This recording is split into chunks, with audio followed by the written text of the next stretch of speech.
সেনাবাহিনীর দিক থেকে কোন দেশের শক্তি সবচেয়ে বেশি? সামরিক শক্তিতে বিশ্বের সেরা 5টি দেশ দেখে নিন। পঞ্চম স্থানে আছে দক্ষিণ কোরিয়া। তাদের সেনাবাহিনীতে মোট সদস্য সংখ্যা 31 লাখের বেশি এবং সক্রিয় সেনা রয়েছে 5 লাখ। চতুর্থ স্থানে রয়েছে ভারত। ভারতীয় সেনাবাহিনীতে রয়েছে মোট 41 লাখ সেনা সদস্য এবং রিজার্ভে আছে 11 লাখের বেশি সেনা সদস্য। তালিকায় তৃতীয় স্থানে আছে চীন। চীনের সামরিক বাহিনীতে মোট সেনা সংখ্যা প্রায় 20,35,000 এবং রিজার্ভ সেনা সদস্য 5,10,000। তবে সংখ্যা দিয়ে চীনের শক্তিমাত্রা বিচার করা যাবে না, কারণ চীনের সামরিক বাহিনী প্রযুক্তিতে অনেক এগিয়ে।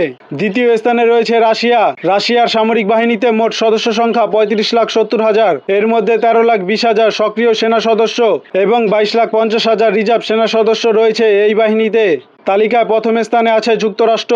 10 লাখের বেশি সেনা সদস্য রয়েছে যুক্তরাষ্ট্রে। এর মধ্যে 4,70,000 সক্রিয় সেনা সদস্য রয়েছে। প্রতিরক্ষা খাতেও বিশ্বের সবচেয়ে বেশি অর্থ ব্যয় করে যুক্তরাষ্ট্র।